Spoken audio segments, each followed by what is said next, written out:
আসসালামু আলাইকুম রহমতুল্লাহি ওয়া বারাকাতুহু। শান্তি বর্ষিত হোক সকলের প্রতি। প্রতিদিনের মতো আজকে চলে এসেছি তোমাদের বাংলা সাজেশন নিয়ে। তোমরা জানো যে তোমাদের অলরেডি দুইটা পরীক্ষা হয়ে গেছে, একটা গণিত এবং একটা ইংরেজি। ইনশাআল্লাহ তোমরা আল্লাহর অশেষ রহমতে, আল্লাহর অসংখ্য কৃপায় তোমরা 100% কাউন্ট পেয়েছো দুইটা সাবজেক্টে। সেই ধারাবাহিকতা বজায় রেখে আমরা আজকে আলোচনা করব যে সাবজেক্টটা, সেটা হচ্ছে বাংলা। তোমরা জানো তোমাদের কালকে বাংলা পরীক্ষা আছে, তো আমি বাংলার উপর খুব শর্ট একটা সাজেশন দেবো। ইনশাল্লাহ এখান থেকে তুমি 100% পরীক্ষা কেমন পাবা, ঠিক আছে? যারা আমাদের অফলাইন ব্যাচে আছো, তোমরা জানো যে তোমাদের বাংলা জন্য আলাদা একটা শীট দেওয়া হয়েছে। সেই উত্তরগুলা তোমরা, এই প্রশ্ন দেওয়া আছে, জাস্ট এই উত্তরগুলা তোমরা ওই শীটের মধ্যে সব পেয়ে যাবে ইনশাল্লাহ। জাস্ট 1 ঘন্টার পড়া, তুমি যদি মনোযোগ সহকারে 1 থেকে 2 ঘন্টা একটু মনোযোগ দিয়ে পড়ো, বাংলাতে নিঃসন্দেহে প্লাস পাবা ইনশাল্লাহ। তো ভিডিও শেষে আমি কোনটা কতটুকু লিখতে হবে বিস্তারিত আলোচনা করব। সম্পূর্ণ ভিডিওটি দেখবে এবং অবশ্যই আমাদের চ্যানেলটা সাবস্ক্রাইব করে দেবে ইনশাআল্লাহ। তো শুরু করে দিই আমরা ভিডিওটা। চলে আসো প্রথমে যে পার্টটা আমি আলোচনা করবো, এটা হচ্ছে অতি সংক্ষিপ্ত পার্ট। তো অতি সংক্ষিপ্ত পার্টের মধ্যে আমি প্রথম যে কোশ্চেনটা রাখছি, বঙ্গভাষায় 4টা কোশ্চেন রাখা হয়েছে। প্রথম কোশ্চেনটা আছে কুললক্ষী কে। তোমরা জানো যে আমাদের একটা যে কবিতাটা আছে সোনার তরী কবিতা, সরি, বঙ্গভাষা কবিতা।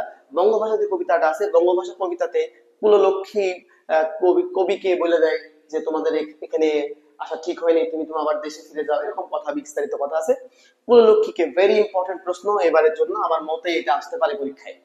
সুতরাং খুব ভালো মতো করে কুললক্ষীকে এটা একটু ভালো করে রিভিশন দিয়ে যাবা। 2 নম্বর কোশ্চেন আছে, বঙ্গ ভাষা কবিতাটি কোন কাব্যের অন্তর্গত। ভেরি ইম্পর্টেন্ট, এটাও একটু দেখবা। বঙ্গভাষা কবিতা কোন ছন্দে লেখা আছে, হ্যাঁ। তারপর কবিতা কাকে বলে। এই 4টা কোশ্চেনের মধ্যে আমার মতে এই 2টা কোশ্চেন থেকে এবার আসতে পারে সম্ভাবনা অনেক বেশি। তবে আমি বলবো 4টা কোশ্চেন, খুব বেশি না, 1 মিনিট টাইম দিলেই মনে হয় তোমার এই 4টা কোশ্চেন দেখা হয়ে যাবে। তুমি ইনশাল্লাহ পারবা, কোনো সমস্যা হবে না। 2 নম্বর যে অংশটা আছে সোনার তরী, এটা বঙ্গভাষা গেল। এবার আমি সোনার তরী আলোচনা করবো। সোনার তরীতে জাস্ট 2টা অতি সংক্ষিপ্ত পড়বা। সেটা আছে সোনার তরী কোন কাব্যের অন্তর্গত, আর রবীন্দ্রনাথ ঠাকুর কত সালে নোবেল পুরস্কার পান। 1913 সালে গীতাঞ্জলি কবিতা, কবিতাবলীর জন্য উনি আছে যে কি, কাব্যের জন্য উনি আছে যে 1913 সালে নোবেল পুরস্কার পান। তো এই 2টার মধ্যে থেকে কোনটা আসতে পারে, বেশি সম্ভাবনা এই প্রশ্নটা দেওয়ার। তারপরেও বলবো 2টাকে গুরুত্ব সহকারে দেখা। তারপর চলে আসো অপরিচিতা। অপরিচিত একটা গল্প আছে, তোমরা জানো। গল্পের মধ্যে 2টা পার্ট ছিল, অপরিচিতা এবং বিলাসী। অপরিচিতার মধ্যে কল্যাণীর বাবার নাম ও পেশা কি, একটু ভালো করে দেখবা। বাংলার ছোট গল্পের জনক কে, ঠিক আছে? বাংলা ছোট গল্পের জনক কে বলতো রবীন্দ্রনাথ ঠাকুর। তো এই 2টাই গুরুত্বপূর্ণ প্রশ্ন, এটা দেখবা। জাস্ট 1 মিনিট টাইম লাগবে, 1 মিনিটে তোমার হয়ে যাবে। অনুপাত বলতে কি বোঝায়, এটা বিলাসী থেকে নেওয়া। অনুপাত বলতে কি বোঝায়, এটা কিন্তু আমাদের শীটের মধ্যে সংক্ষিপ্ত পাঠে দেওয়া আছে। দেখবে সংক্ষিপ্ত পাঠের মধ্যে দেওয়া আছে, যদিও প্রশ্ন এটা সংক্ষিপ্ত তো আসতে পারে, অতি সংক্ষিপ্ত আসতে পারে। তো যাই হোক আমি 2টা হিসাবে এখানে দিয়েছি। মানুষে আসো। মানুষ কোন প্রেক্ষাপটে লেখা নাটক, এটা একটা নাটক, কোন প্রেক্ষাপটে লেখা। মানুষ যে নাটকটি আছে, এটা অনুপস্থিত চরিত্র কে, এটা ভেরি ইম্পর্টেন্ট, এটা প্রত্যেকবারই দেয়। এবং একাঙ্কিকার যে সংজ্ঞাটা দাও। যে আমি যেগুলো মার্ক করলাম, যারা দুর্বল আছে, যে একটু বাংলা কম পড়েছো, তারা অবশ্যই এই মার্ক গুলো পড়ে যাবে ইনশাল্লাহ, এখান থেকে সব কমন পেয়ে যাবে। তারপরে বলবো, এটা 12টা কোশ্চেন দেখতে হলে সব মিলায় আমার মনে হয় 10 থেকে 12 মিনিট টাইম লাগে। এই 10 থেকে 12 মিনিট টাইম দিবা, অতি সংক্ষিপ্ত ক্লিয়ার। আর এক্সট্রা কিছু দেখার দরকার নাই, চোখ বন্ধ করে ঝাড়াই গুলা পড়ে যাবা। এক্সট্রা মাথা নেওয়ার কোনো প্রয়োজন নাই। মিডটার্ম পরীক্ষার সময় বেশি না, অল্প সময়, বেশি মাথায় নেওয়ার প্রয়োজন নাই।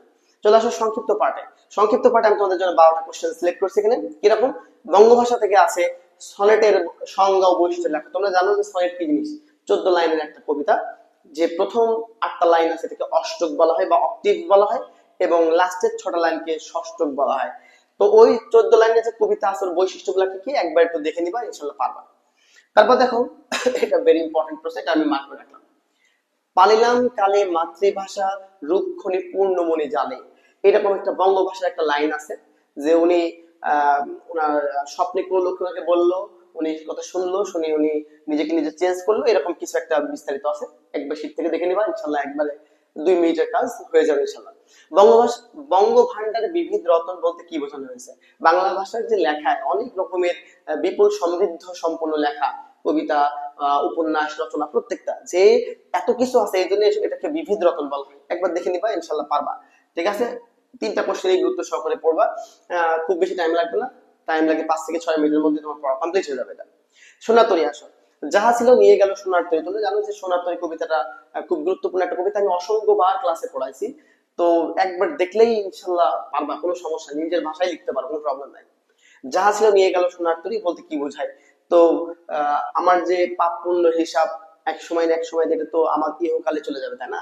আমাদের যে আমরা যে কৃতকর্মের ফল আমরা পাবো সেই সম্পর্কিত লেখা। তারপর ঠাই নাই ছোট সে তরী, যাহা ছিল নিয়ে গেল সোনার তরী, মানে আমার সোনার তরীতে আর ঠাই হলো না, লাস্টে কি আমার দেহ পৃথিবীতেই পড়ে রইল, কিন্তু আমাদের পাপ পুণ্যের কাজ পরকালে চলে গেল, সে সম্পর্কিত লেখা। ঠাই নাই ছোট সে তরী, আমার সোনার ধানে গিয়েছে ভরি। তারপর আসলে অপরিচিতা। অপরিচিতাতে 4টা কোশ্চেন আমি সিলেক্ট করছি।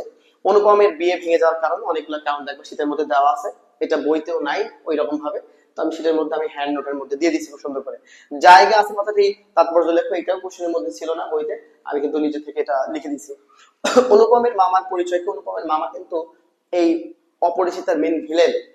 তো ভিলেন তোমরা জানো, নায়ক এবং নায়িকার মাঝখানে প্রেমের মাঝে যে বাধা দেয় সেই ভিলেন, তাই না? তো এখানে আসলে ওদের প্রেমের মাঝে বাধা দিচ্ছে কি? ওর মামা। ওই জন্য আসলে এই বিষয়টা একটু ফুটিয়ে তুলবা, ওর মামা আসলে কি দজ্জাল মার্কা লোক ছিল সেটা বলবা, ঠিক আছে, এরকম আর কি। তাহলে ওগো অচেনা সুর কোন সুর, এটা একটা গুরুত্বপূর্ণ প্রশ্ন, এটা একবার দেখবা। তবে আমার মতে এইগুলা থেকে কোশ্চেন বেশি আসতে পারে, হ্যাঁ, এইগুলা থেকে বেশি আসতে পারে। তারপর চলে আসো বিলাসিতে। ওরে বাপরে আমি একা থাকতে পারবো না, কেন এই কথা কে বলেছিল? ভেরি ইম্পর্টেন্ট, এটা খুব ভালো করে পড়বা।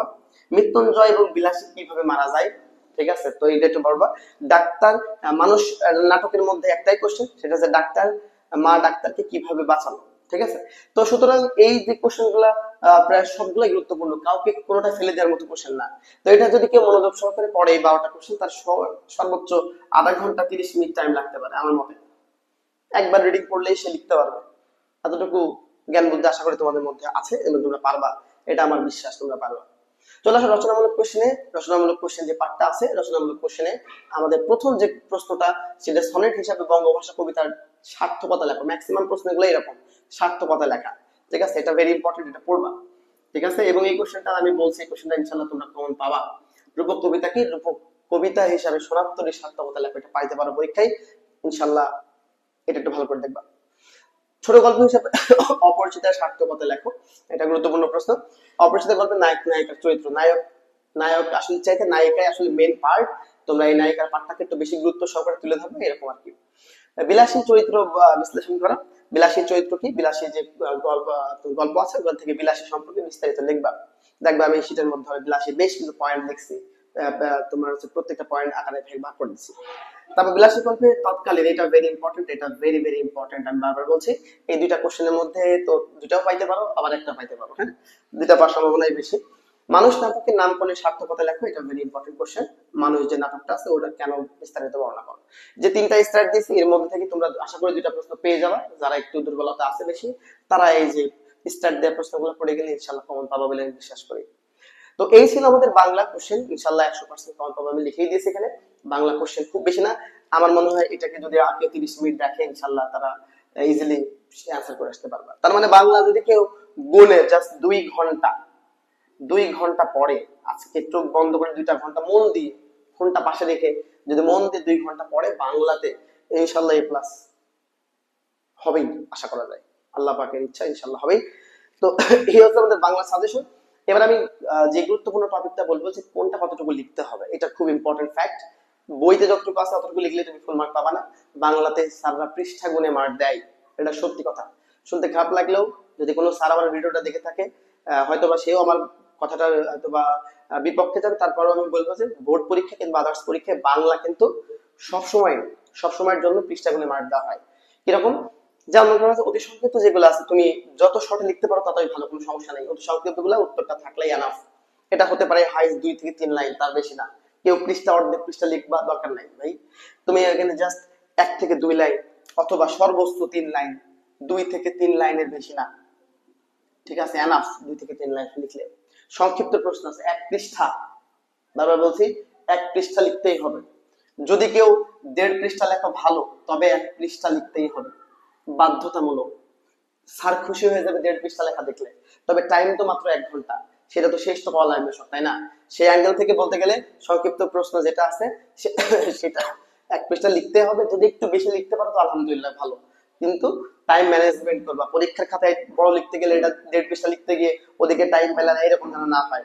কারণ এ প্লাস ডিপেন্ড করবে কিন্তু রচনামূলকে, এ প্লাস ডিপেন্ড করবে রচনামূলকে, 3টা রচনামূলক থাকবে, লিখতে হবে কয়টা বলো তো, 2টা লিখতে হবে। ওই জন্য বলছি যে রচনামূলক দিকে খেয়াল করবা। ম্যাথ যে তোমাদের টাইপের প্রশ্ন আছে অতি সংক্ষিপ্ত যেগুলো লিখতে হয়েছে সংক্ষিপ্ত রচনামূলক ম্যাথের টাইপের কোশ্চেন হবে বাংলাতে, বোঝা গেছে? গেল। তারপর আসো রচনামূলক প্রশ্ন। রচনামূলক প্রশ্নতে কতটুকু লিখবা? মিনিমাম 2 পৃষ্ঠা, মিনিমাম 2 পৃষ্ঠা। কারা বেশি মার্ক পাবে রচনামূলকে? কিভাবে লিখলে বেশি মার্ক পাবে? পয়েন্ট আকারে লিখলে বেশি মার্ক পাবে। ভূমিকা, মেন টপিকস যে পয়েন্ট, উপসংহার, এইভাবে লিখলে বেশি পয়েন্ট পাবে। বইতে থাক বা না থাক ডাজন্ট ম্যাটার, ঠিক আছে? এখন অনেকে আমাকে প্রশ্ন করে যে ভাই এত বড় তো বইতেই নাই, আমি কিভাবে লিখবো? ভাই তুমি বানায় লিখবা, তুমি নিজের ভাষায় ওইটা পড়ে তুমি কি বুঝেছো তুমি নিজের ভাষায় লিখবা, কিন্তু আমার শিক্ষা পড়বা, পড়ে দেখবা যে তুমি ওখান থেকে নিচে কিছু উক্তি নিজে নিজে রিলেট করতে পারো কিনা, নিজে 2 লাইন লিখতে পারো কিনা। কিন্তু তার মানে এই না যে যতটুকু অল্প ছোট প্রশ্ন তুমি ছোট লিখে দিয়ে চলে আসবা, স্যার কিন্তু মার্ক দেবে না। ওই জন্য বলছি বাংলাতে এ প্লাস পাওয়াটা টাফ, বাংলাতে এ প্লাস পাওয়া টাফ, কারণ স্যার কিন্তু বাংলায় তোর ম্যাথের মতো ইংলিশের মতো সলিড মার্ক না যে লিখলাম ফুল মার্ক দিয়ে দিল, এরকমটা না। বাংলায় যতটুকু লিখবা স্যার ইচ্ছে করলে মার্ক কাটতে পারে। বাট আমি যে টেকনিকটা বলছি, তুমি পয়েন্ট আকারে লিখবে রচনামূলক, 7 মার্ক থাকলে তুমি মিনিমাম 6 মার্ক পাবে, ঠিক আছে? 7 7 14 মার্ক থাকলে তুমি ওখানে যদি 12 মার্ক বের করে নিয়ে আসতে পারো, তাহলে তোমার এ প্লাসে 16 পাইতে হবে, এ প্লাস পাইতে গেলে 20 মার্কের মধ্যে। তাহলে তোমার জন্য বিষয়টা কিন্তু খুব ইজি হয়ে যাবে। তোমার কথা কি বুঝতে পারছো? যদি বুঝতে পারো তাহলে আমি বলছি যে এই রচনামূলক যে 3টা প্রশ্নকে আমি স্টার্ট করছি, এই 3টা প্রশ্ন বেশি গুরুত্ব দিয়ে পড়বা এবং এটাকে যত দ্রুত বড় লেখা যায়। এবং বাংলা পরীক্ষা দিতে গিয়ে আমি তো বললাম এর বাইরে একটা প্রশ্ন পরীক্ষা কমন মানে বাইরে পড়বে না, একদম এর মধ্যে থেকেই পড়বে, সব 100% কমন পড়বে। ওই জন্য বলছি যে এই প্রশ্নগুলা যখন তুমি লিখবা কারোর দিকে তাকানোর কোনো প্রয়োজন নাই, তুমি খাতা পাবা মন দিয়ে একদম 1 ঘন্টা টাইম, সেই টাইম ঘড়িটার সামনে রাখবা, রেখে একদম টাইম ম্যানেজমেন্ট করে লিখবা বাংলায়। হ্যাঁ, অনেকেই আছে ভালো ভালো ছাত্রছাত্রীরা বাংলা পরীক্ষা দিয়ে এসে বলে যে ভাইয়া লিখতে পারি নাই, মানে মানে জানা জিনিস পারি নাই। এই হতাশা কিন্তু অনেকের মধ্যেই কাজ করবে। আমি বারবার বলে দিচ্ছি বাংলা পরীক্ষায় টাইম ম্যানেজমেন্ট সবচেয়ে গুরুত্বপূর্ণ। এ প্লাস সবাই পায়, এ প্লাস লিখলেই পাওয়া যায়, কিন্তু কথা হচ্ছে যে টাইম ম্যানেজমেন্ট না করে একটা প্রশ্ন অর্ধেক লিখে আসলে এ প্লাস পাবা না, মিস হয়ে গেলেই 4 আউট অফ 4 হওয়ার চান্স অনেক কম হয়ে যাবে তখন। যারা ভালো আছে তাদের কথা বলছে, কিংবা যারা ভালো করতে চাও তাদের কথা বলছে। তো এই বিষয়গুলো একটু মাথায় রাখবা, ইনশাল্লাহ এগুলো থেকে কম পেয়ে যাবা। আর কোনো সমস্যা হলে অবশ্যই আমাদের যে আমাদের এই ভিডিওটা দেওয়া হবে অবশ্যই এটা কমেন্ট করে জানাবা। তো আর বিস্তারিত কিছু বলতে চাচ্ছি না, জাস্ট এতটুকু বলতে চাই ইনশাল্লাহ গত পরীক্ষাগুলোর মধ্যে এই পরীক্ষা তো 100% কমন থাকবে, ঠিক আছে? এতটুকুই আজকে বলে শেষ করছি। ইনশাল্লাহ পরবর্তী আমাদের যে ফিজিক্স কেমিস্ট্রি পরীক্ষা আছে সেই ভিডিও নিয়ে আমি হাজির হবো। আজকে এতটুকুই শেষ করছি। আসসালামু আলাইকুম।